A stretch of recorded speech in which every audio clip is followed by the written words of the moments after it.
Right, so here we are. Thank you very much for coming. Sorry a bit late getting started. However, now then, from my left to right, may I introduce everybody, because we are having it filmed and it's going to go nuts on social media later. I can just feel it going on, can't you? To my left, this fine figure around here is Frazer Couzens, Manager of Enterprise Strategy at Smart Technologies. I was convinced he was a Canadian ice hockey player, but I mean, the man's got an amazing physique. He obviously does sporting. So I thought I'd place myself next door to him so something might rub off. In the middle here is the well-known Gary Keene, audiovisual manager at Google and non-executive director of the AV User Group, which I thought we'd sneak in, which not many people add on to your titles really, but I think people should know about. And at the end, but by no means least, propping herself up against the corner is Jenny Hicks, who's Group Head of Technology here at Midwich Group, who you probably know anyway. Now then, it's a bit of a difficult one, this, because workspaces is an eternal dilemma editorially for everybody, because where do you start? Every time we do case studies on the subject, we come across a different solution, different approach, and it's very difficult to standardise your thinking about what the best approaches are. And I put lots of notes here, trying to get my brain engaged, thinking about it. And it's about creating a workplace we can all work in, whether it's virtual or real. How do we do it? What options do we have? And what approach should we take to make sure it works? Because it's difficult to know who's in the audience today. And I think, well, our brains have gone round the full circle trying to think how we'd approach this.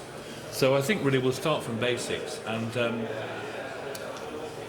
how many different workspaces are we talking about? Can we define workspace as in a conventional way?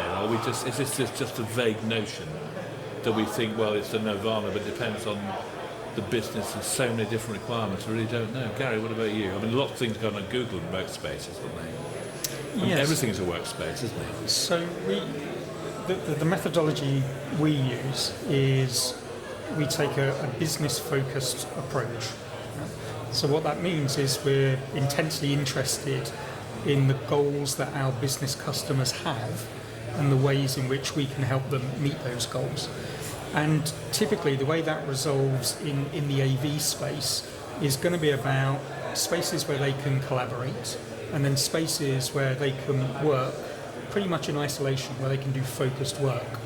So what we recognise is within that collaboration space, when you want to bring together a group of people, either face-to-face or virtually, we tend to divide collaboration into two categories. So you have ad hoc, unscheduled, tends to be reactive, tends to be small group. Something comes up, it needs to be solved quickly.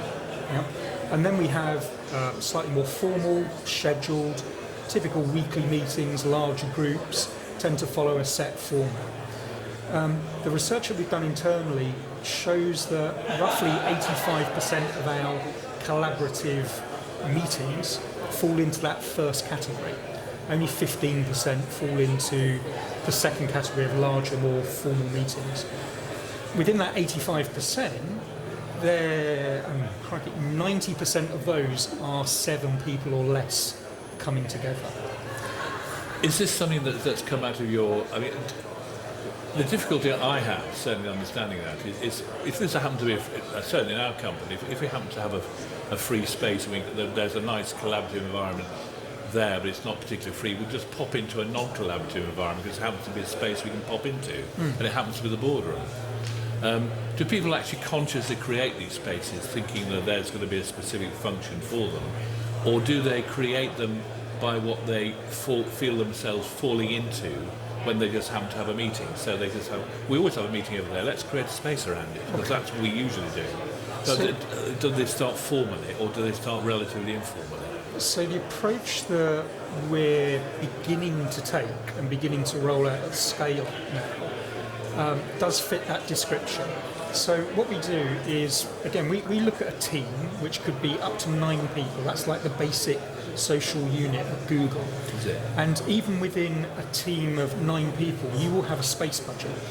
Okay, so your space budget is the place in which you work together, obviously.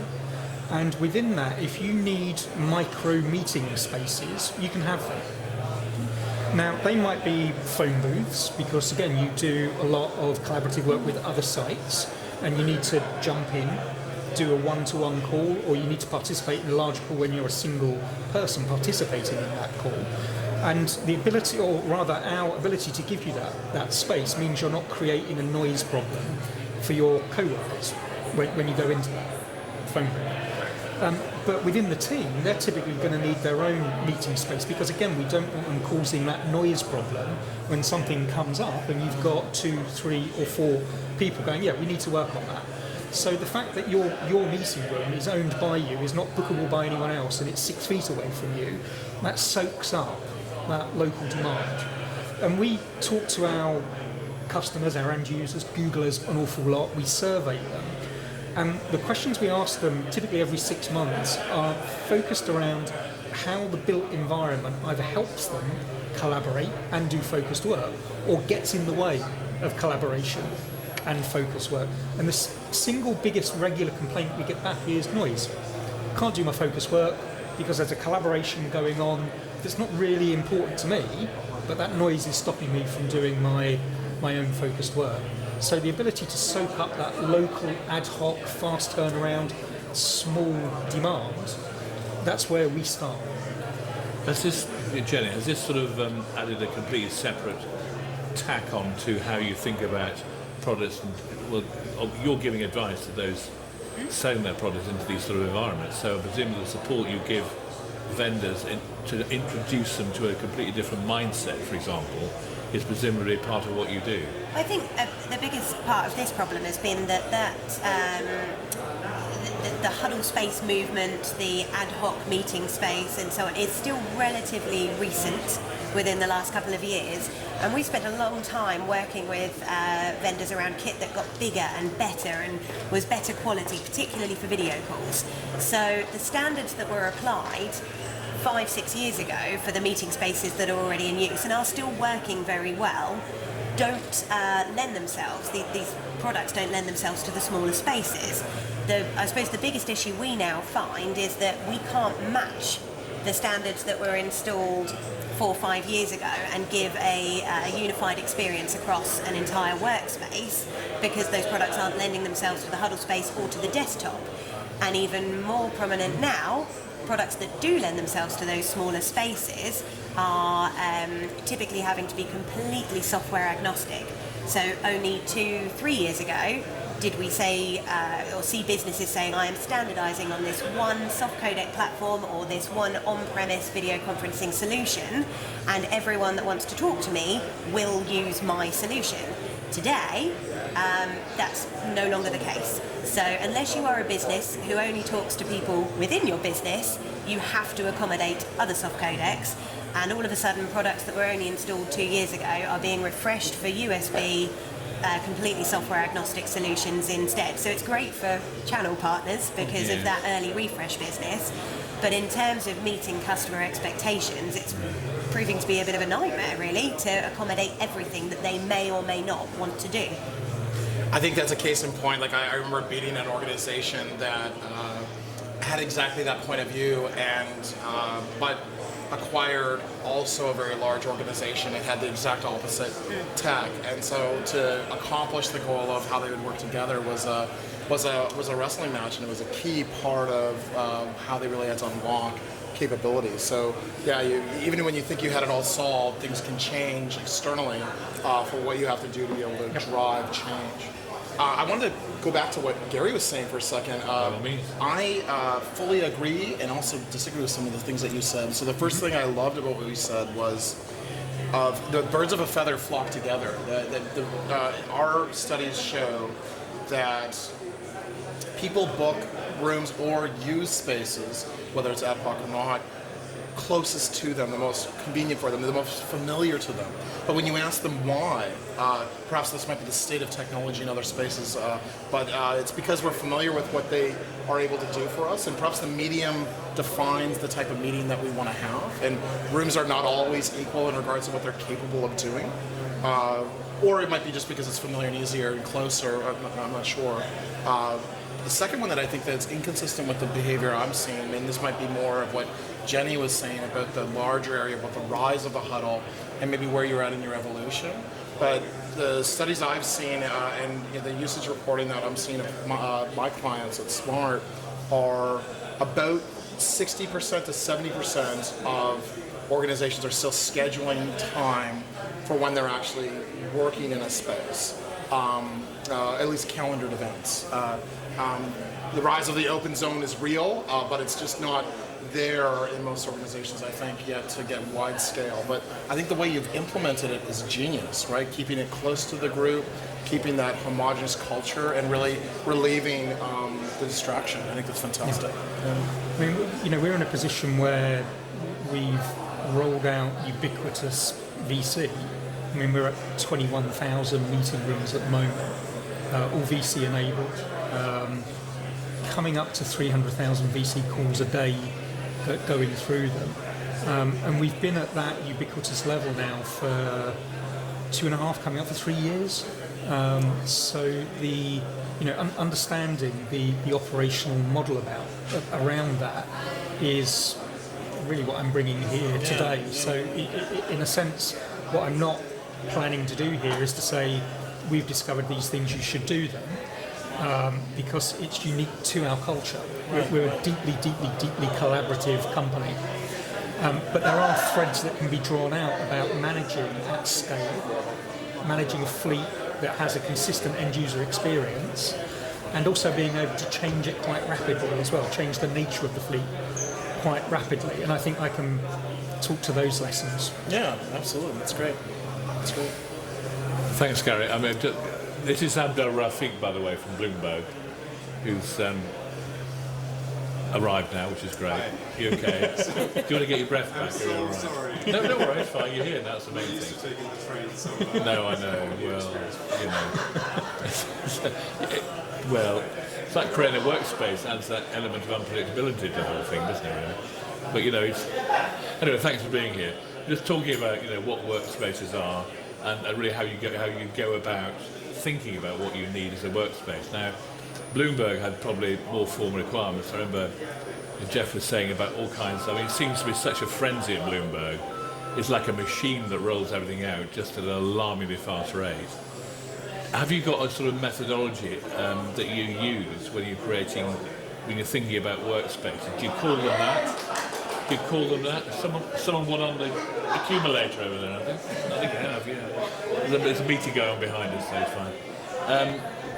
Do you have a sort of methodology or an approach that you bottle? I mean, from what Jeff was saying last time, this guy who manages the business, he's managed the IT and AV actually, incidentally. You seem to be very much on top of such a huge estate, and yet you seem to have a very close affiliation for what people need, and are able to be sufficiently flexible to make sure you deliver that at speed and globally, which is astonishing, really. Just one or two. Have you got just one or two points that you want to say about workspace that you think, well, consider this, and this when you're doing it, and then perhaps give an example of how you did that at Bloomberg? Is that something you can do? Yeah, absolutely. And there's so much going on. It's difficult to know where to start, really, isn't it? Hi everyone. Can you hear us all right? Is the audio good? Okay. I'll speak right into the microphone. First of all, apologies again. So my name is Abdul Rafique. I work at Bloomberg. Been at Bloomberg since 2001. I look after the AV audio visual for London, EMEA, and Asia Pac. We moved to our new London headquarters in October 2017. So we've been in our new premises for almost 2 years now. Going from the old building to the new building has been a lot of challenges, but one of the things that we try to do, and we're very fortunate, is that with Bloomberg we always try and innovate. So we always try and do different things, and our founder is very supportive of that. Yeah. And I think as a company, Bloomberg's very forward thinking, and for us we've been very fortunate in that Bloomberg recognizes the importance of AV in the workspace. And to that effect, my manager, who was a global head of AV, is now the global head of operations. So the whole IT department comes under him also. So we have a lot of that support for us, which is great. What we did when we went to the new offices, and this was pretty much ground up, was that we looked at our existing workplace and we saw how that operated, how that worked. One of the things we found out was meeting rooms, there's never enough meeting rooms. And the other thing that happens is sometimes people just book meeting rooms. And then you can never find a meeting room whenever you need it. So that was a big challenge for us and something that we needed to address in our new office. And it wasn't a case of like the number of meeting rooms we're having isn't working, let's increase the number of meeting rooms. That wouldn't work. It was about being intelligent about how we use meeting rooms. So one of the things we did from the old building to the new building is that we had we've put in systems in place in our meeting rooms whereby end users cannot block book meeting rooms anymore. So they have to, if they want a meeting room in advance, then it's only up to like 2 months, and then if they need anything additional, then they need to speak to the relevant departments. And even then, it doesn't get block booked for a long time. The other thing we did was users who book meeting rooms, when they go into our meeting spaces, they have to acknowledge that they are in the space for the meeting room, and they only have, I think, 7 or 8 minutes within which they have to acknowledge that, because if they don't, then the meeting room gets released back to the business. And we're also able to monitor users to see who are regular offenders. So if anyone books space and they're not logging in, then it's something that we can chase up as well. How do they react to all that then? That's quite a severe disciplined approach to the thing is, getting a meeting. It's from top down. So whether you agree with it or you don't agree with it, if Mike says you have to, this is what has to happen, then this is what has to happen. So I think number one, I would say being intelligent about your space and how we use it. I think that's very important. Number two, the other thing we did at Bloomberg, which is pretty awesome, and I would open the doors to anyone who wants to come to the office, to our workspace. If anyone wants to come and check it out, I'm sure we can organize my details through you. Or You're very good at that, actually. So the other thing we've done is we've still got the traditional sit-down meeting rooms, and we had like small meeting rooms, medium meeting rooms, large and extra large meeting spaces. Now we have sit down, we have stand up, we have open spaces, we have booths you can book, booths you can't book, all sorts of meeting spaces. And what I find is actually that's really helping our culture, because no longer it's still difficult to get meeting rooms, don't get me wrong, but there's more availability of spaces. So when I have clients or anybody who comes along, then I still have spaces that I can take them to. And it's no longer a case of like, oh man, there's no meeting rooms here, where am I going to take them? That doesn't happen anymore. So even if there isn't a space, there's always these ad hoc spaces which you can't book until you go into the space, and then it allows you to book it for like 30 minutes roll on. So we've done a whole mixture of stuff, it was a whole combination here of actually creating stuff that looks flexible and ad hoc and everything else, but which has, we're used to actually organising ourselves much more formally in a disciplined way. Yet the element of the meeting, one element of the meeting space seems to be against that, quite the opposite way around, but it only works if you've got a disciplined, more formal approach to maintaining people's management and going into this sort of thing. Seems to be a bit of contradiction in terms. From an AV point of view, it must be a nightmare to manage this approach. As a magazine, we've seen eBay, we've seen Facebook, we've just seen Uber. We're looking at a couple of other companies who are considered to be high-tech companies. There's an element of lots of greenery around and nice informal spaces where people ostensibly work and get things done, but that I'm just not sure whether that's classed as a workspace or just a casual area where people sit down and work in isolation on a laptop and don't talk to anybody. And I think that's confusing it between a slightly formal space just defined differently to do something in a formal nature between groups of people who want to achieve something. But interestingly, And I'm being too cynical, I don't know. No, but lots of people use your biggest available spaces to do exactly that, lone working, away from the desk where they can't be disturbed. And it's interesting what you say about the confirming that you have arrived in the room within 7 minutes. When the first room booking systems hit the market, we thought that was a great feature. We went out and we talked about it, and we had quite a lot of pushback from the channel of, well, isn't that going to then cancel off my meeting room and be a nightmare if someone didn't remember to do it? But the end user community came back and went, we need better than this, we need more of this, and we now have facial count ability through cameras in the room to say not only was the room booked and confirmed, 7 people did attend, not one person trying to get away from their desk, because the system can be abused. So I think those spaces are necessary, no matter what size, and if we don't give more of the spaces for the single user that doesn't want to be at their desk, then the larger rooms will be abused. So more huddle spaces, no matter how small they are, yes, they're meeting spaces or work spaces if you can work from them. Yeah, and I like this idea of not being too labeled around what we call a space, because spaces by definition need to be quite adaptable, I think, not only for the future value of your real estate, right? If you look at the largest cost of any given space, it's literally the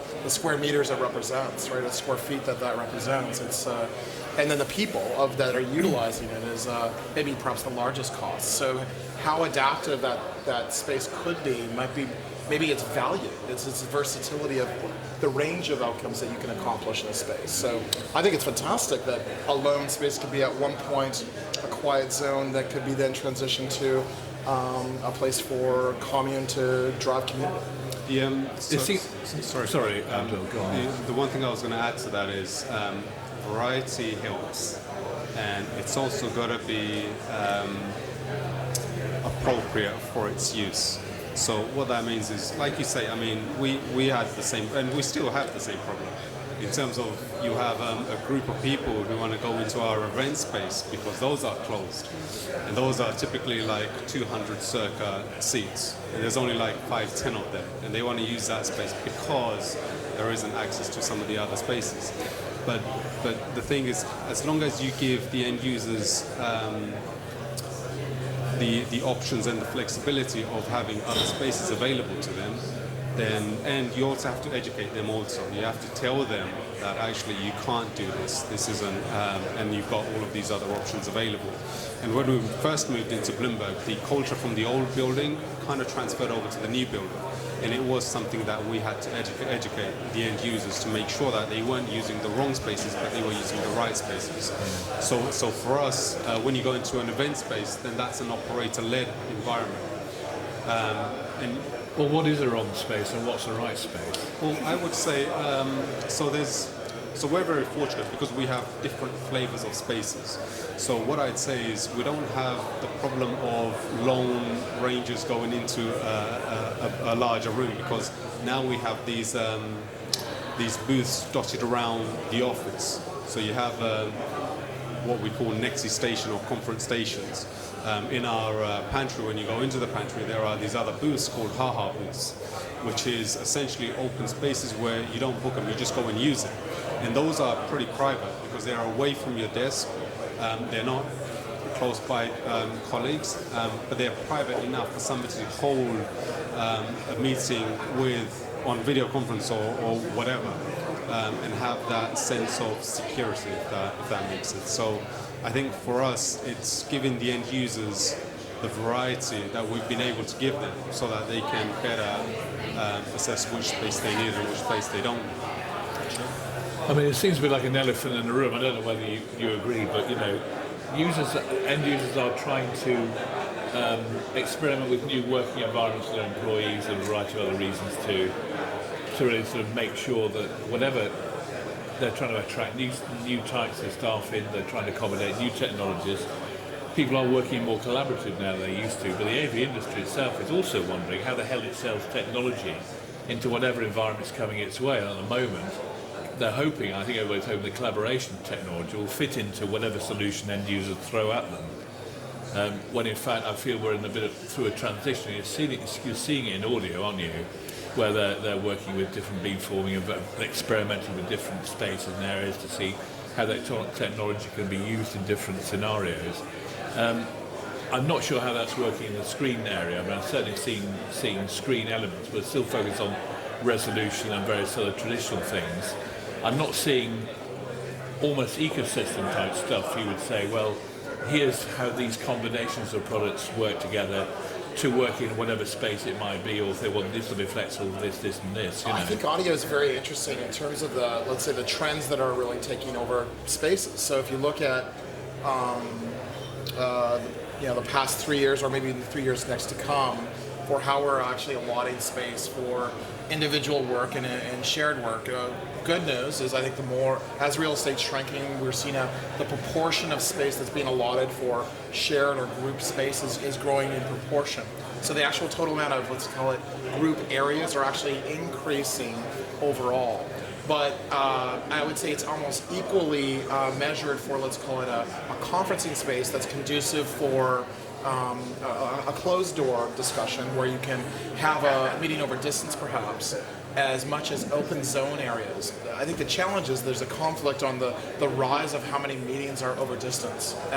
So that proportion of distraction that I think Gary was talking about is a real pervasive clash that's happening in the marketplace. So I think the trend around everything being reverberant, beautiful glass everywhere might be direct contrast with what great audio might look like. Beamforming mics that are built into a screen perhaps, could that perform at the same level of where all spaces have to be put in? I think are all the challenges that you really face. And I think the real answer is, as you look for how to enable those areas, I think look at an adaptive method.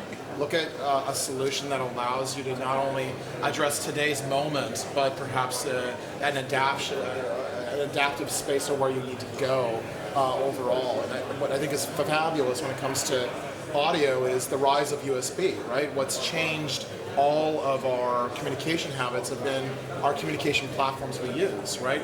In our pockets, we all carry the ability to probably conference at least 5 different types of devices, right? So I think the last study I saw was 80% of knowledge workers in the past month have experienced at least 5 different web conferencing platforms that they've met on. So if that's true, then, and we have a common device that allows us to do that, how do we enable meeting spaces to be able to accomplish the same goal perhaps, right? Last night I was on FaceTime with my children at home, and early this morning I was on a GoToMeeting webinar that I delivered for the channel, and later I was on a Teams call because we use Teams for some of our agile project work, but we also use Zoom for some of our sales meetings. So I've literally had to do all of those in the past 24 hours. And having the versatility of that is important. Well, that's not going to get better, is it? We're going to have more and more complex combination, aren't we? We're going to have lots more options, aren't we? Significantly worse. Yeah. I think at the moment, though, it's very easy to overlook the rise of the remote user, and we see a lot of people put focus on a huddle space needs to have a display, and we need to be able to get content on a screen. That is very important. I think even if you can't facilitate video in that space, facilitating audio for now, and obviously with the conferencing soundbars and the webcams that you can get, it's very easy to add video into any huddle space.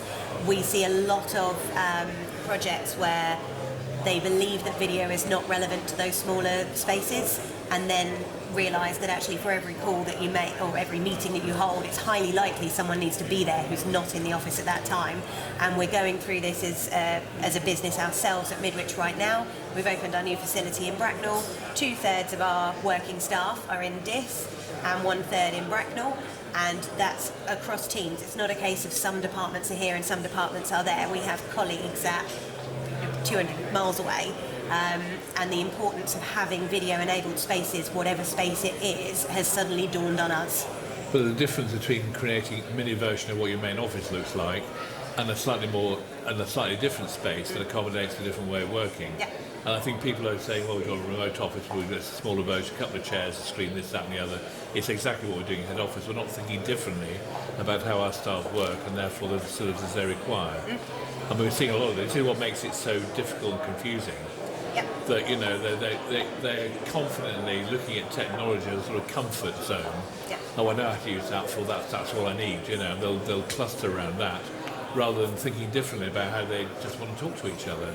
And we've been on lots of VCs who haven't worked, haven't we? So It's your stats, Gary. 85% is it of your meetings are unplanned or not thought of ahead. You can't guarantee then if you're having an unplanned meeting that the people that you need, that every relevant person is in the building.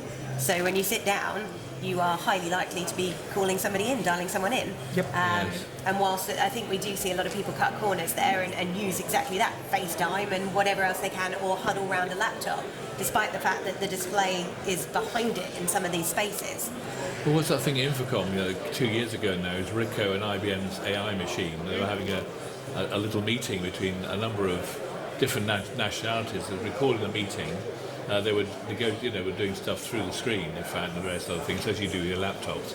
And that was recording the meeting and then making minutes to each nationality in that room and mailing them out afterwards without them realising it. And it was done invisibly, and it's taken 2 years to get the stuff going. I don't know whether they released it as a product yet.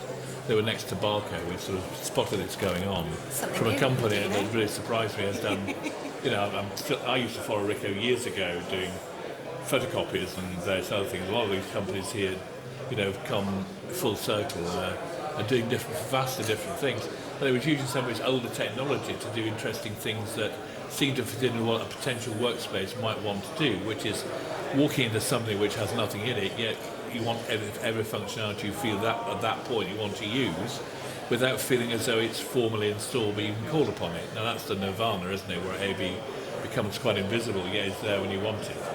And the difficulty, I suppose, we're in the middle of all these clusters of technological development, and I don't know quite what elements of those the industry is going to make money out of, and what users will actually want. I mean, from Bloomberg's point of view, nothing was out of the box, was it? I mean, when you went through into your new environment, it was all customised, cost a lot of money, and it was almost like a process to discovery as you went through, wasn't it, in a sense? Yeah. Is that, are we going to see more of that, you reckon? I mean, you're a good example of a company with lots of money to be able to do it, but not everybody has that budget. I hope so, because I think there's a lot of potential out there, and there's still a lot of good work we can all do. I think we are very fortunate in that we're allowed to do different things with our technology, and our founders are actually very supportive of take risks and see how things work. And if it doesn't work, then just pick yourself up and try again. So we're very fortunate on that. And I think some of the risks paid off, but I think some of the other risks, we're still fighting those. And they do take quite a bit of resources for us to try and get through some of the difficulties. Because one of the things Bloomberg did was we didn't just take the leading edge products, we also took bleeding edge, items that weren't even available. And we also were pretty creative with how we utilize some of the technology. Some worked, others didn't work, but it's all part and parcel of taking that risk and trying new things.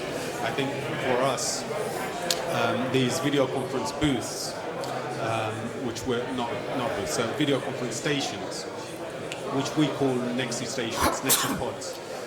They're really cool in that each station has its own headset dock. So all of our end users, all the employees at Bloomberg has a headset, a Bluetooth headset available to them. So any user can take their headset from their desk, go to these Nexi stations with video conference enabled, dock it, pair it with the system, and then they can have their own video conference on that at that station, which again alleviates some of the pressure from the meeting rooms, because all of a sudden you've given the end users other avenues for them to do pretty much the same thing as a meeting room would, but not utilizing the full scope of the meeting room. So, I mean, from your point of view, the way you look at technology, I mean, clearly you've got a lot of Google kid in there, but how much consultancy and a different approach to selling a product into the market are manufacturers and the channel going to have to do?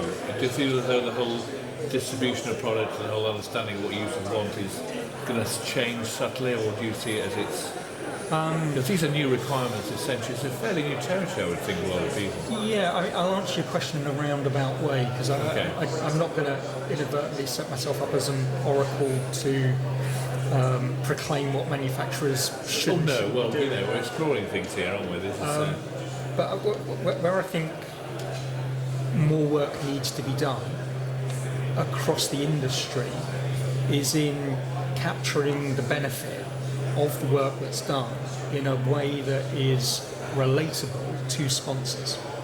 Because I think at the moment, with the greatest respect, we're often seen as nothing more than a cost, because we struggle to actually articulate what the benefit is of what we do. So to be able to come up with common measures that we can agree on that allows us to go for funding and say, okay, if you spend this, you are going to get this business outcome from it.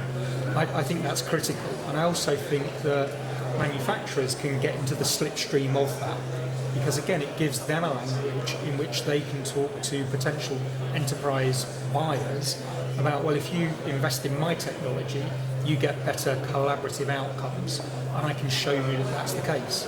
So I foresee this, hopefully, this trend away from being very feature driven and being driven by the newness of technology, changing to something which is much more about measurable business benefit and that driving investment. It's a way to a point the way IT's gone, isn't it, really? Yeah, absolutely. But there's even I'm noticing it, there's much more a drive to what customers have been doing, especially new environments are quite bleeding edge, and much more towards a data-driven analysis of what's happening within the business, some you can quantify, then deliver to someone who can actually make a model out of it, rather like the audio guys do, and deliver something, well, our products can do this, but may I suggest you perhaps have just consider doing it this way, and we have these technologies that perhaps can support that, for example. Yeah, so at Google we have a model of what makes for a successful collaboration that we can deconstruct into proxy technology measures. You think, what the hell is he talking about? So to give you an example, if you look at a room design that's meant to encourage collaboration, a good proxy measure of that is turn taking in the conversation. Yeah. So ideally, in an hour-long meeting between 6 people, you should get 10 minutes from each person there. Everyone's heard, everyone's had the opportunity, no one's dominating the conversation. So from your microphones, you should be able to work out which elements are picking up audio and from where as well. So it's quite a good proxy measure to say, okay, does a design of a space encourage or discourage collaboration? Yeah? So we have a number of those measures which we can say, we can A/B test our upcoming designs to see how they impact on collaborative outcomes. So that's the micro level. The macro level is, I described it a little bit earlier, you go back to your customers on a regular basis and you say, is the building getting in the way of you being able to focus at work? If so, how?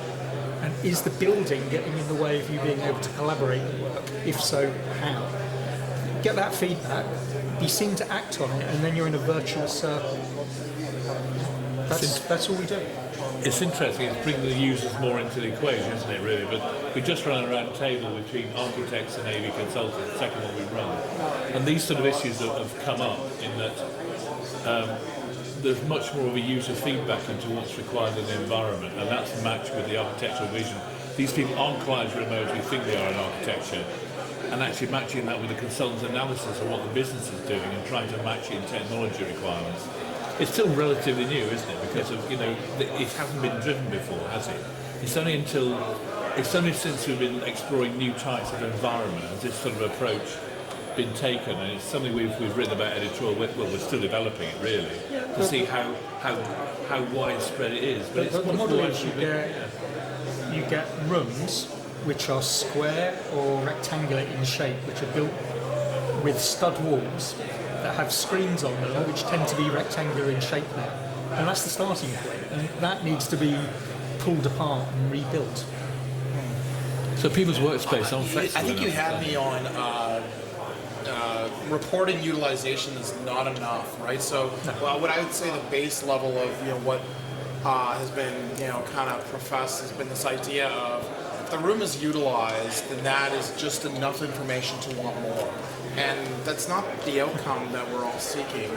It's really... It tells you have lots of meetings. That's right. It really doesn't answer the outcome or whether it was a richer experience. And I think that's the challenge I fully agree with. That we live in an era of big data analytics. We live in an era that we have such more sensory information around whether it's AI sensors or more immersive information that can report that information.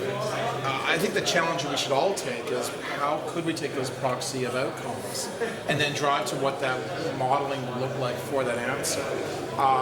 The area that I'm very keen into is not so much microphone pickup and how democratized that would be, although that's a very interesting perspective. Most of my clients are focused on beyond conversing modalities and really around what content immersion looks like and what they're doing with driving the content workflow of meetings. So if you think of a beginning of a document to an end of a document, the revision, the work that it takes to get from first cut to end is a big part of the creation process where Smart has lived. And so we care deeply about how to model those success points. Is it maybe actually shorter amount of meetings is the answer, right? To final cut is maybe the conclusion. Yeah. I'm not certain, but I think having the data to then model is the necessary step to be successful. It's not just about occupancy and that's just not enough. Yeah. So we have an OKR. We have a target to drive down the average time of a meeting. I love it. And again, we think we can do that. And it's not, if you create the right environment that allows a group of people to come together and quickly start the meeting with a common purpose, and you give them the tools to quickly get to that common purpose, the average time of your meetings will come down. It's interesting, isn't it? So I was going to say, there's two things that resonate for us. One is it's got to be simplicity, and the other thing is ease of use. Like when an end user goes into a space, it's got to be easy to use it. But that consistency has to be across the board. So for us, it's very important because we have offices all over the world that our end users, sales, marketing, whoever it is, that they go from one office to another office and the end user experience is the same. So it doesn't matter where they are, they just need to have that familiarity that they can just get on and just do it. And I think that encourages a lot of use in those spaces. And one of the things we had, actually this is a good example of don't overcomplicate things. In our new offices, in our new office, one of our larger room, a 20-person meeting room, had a lot more technology put in than some of the other rooms we had.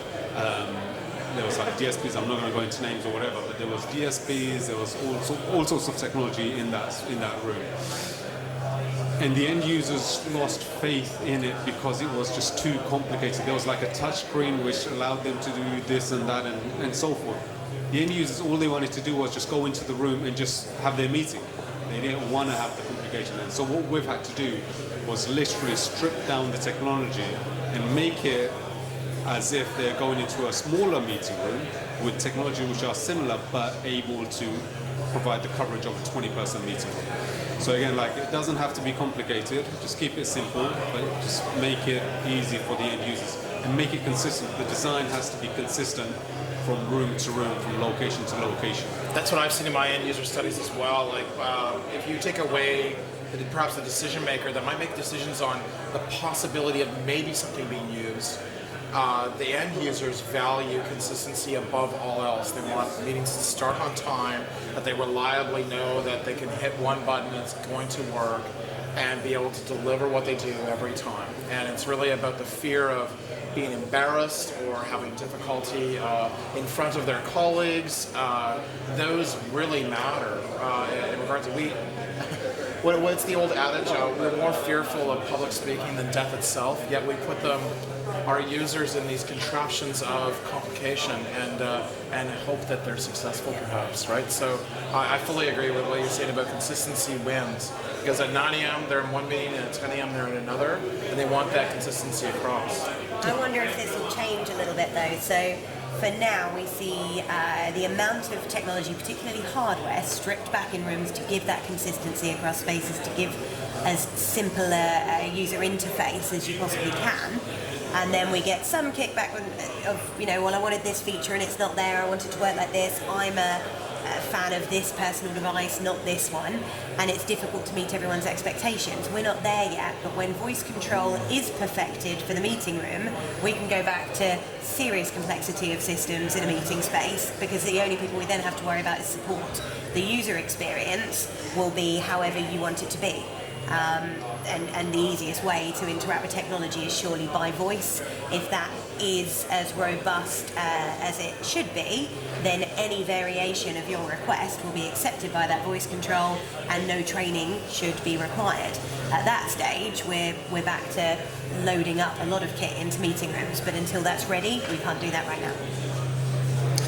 Yeah, I also agree with that point, that you can't roll out something so simple, it's a lobotomy and it delivers no value.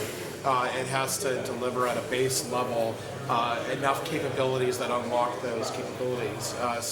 Is video conversing enough, or do we need an easy way to share information? In the studies I've seen, people are 3 times more likely, even in a video-enabled room, to want to share content rather than just turn on their video camera, right? So if that's true, what are we doing to make that easy? And what does easy look like, right? And how do we make that consistent?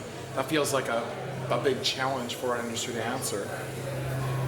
Well, presumably all this will happen when the technology itself becomes more intuitive. I will understand when you walk into a room, it'll see you, know what you want, and therefore just bring it up without without you having to do it. It's already been faced on the electronic side, and they're developing new chips for it. I mean, the perfect AV is invisible, isn't it? So it's going to go that way. It's going to take a few years, but already thinking has developed to a point where people will get to a point where they just don't want to think about using stuff. They just expect it to behave in the way they need to behave. Things get on. It's interesting. Years ago, I had this problem with collaboration, not coming from a collaboration era, you understand. But we're going into this new way where people now are collaborating, and therefore we need basic technology to enable them to do so. And my one question was, how do these other companies in the old days cope without technology? And it was down to they made better decisions. And unless they use technology that enables them to make better decisions, they don't use anything. And you just said that by saying, well, now we're doing our studies to enable to cut meeting rooms down. So actually they get to a decision and make a decision earlier, and that's surely the point of not just collaboration now is so basic, it's basic communications level, it's how we work. But most importantly, the value of these rooms is enabling us to make better decisions. Yep. And that's where technologies like Oblong and all these other fancy spatial stuff look great, but actually unless it delivers you making a better decision at the end of the day and working more efficiently and therefore being more cost effective, yep, it's not worth doing this squat, is it? And so, but you felt that's ahead of the technology. It's interesting you've started to think like that and bring it down, because ultimately that's where we're all going to go, isn't it, I suspect? God, that sounded profound. I'm not sure it was. Anyway, there we are. You look all stunned and you're sort of sitting there thinking, my word, Has anybody got any sort of incredibly erudite question you want to ask, or anything you like, really? Had a nice lunch, that sort of stuff. Anything anybody want to raise whilst we're here? We've got two amazing end users here, really, and 2 incredibly erudite, extremely good interpretational vendors, really, who are pretty good, I would say, actually. We hear a lot of product stuff, and we've had a lot of good conversation, I think, this afternoon. It's been really useful, I would say. So if anybody's got anything like to raise, it's entirely up to you. If not, thank you so much for your time. That's not a bit late, but hey, it's the quality of the session, I would find. And it's excellent. Thank you, everybody. Thank you.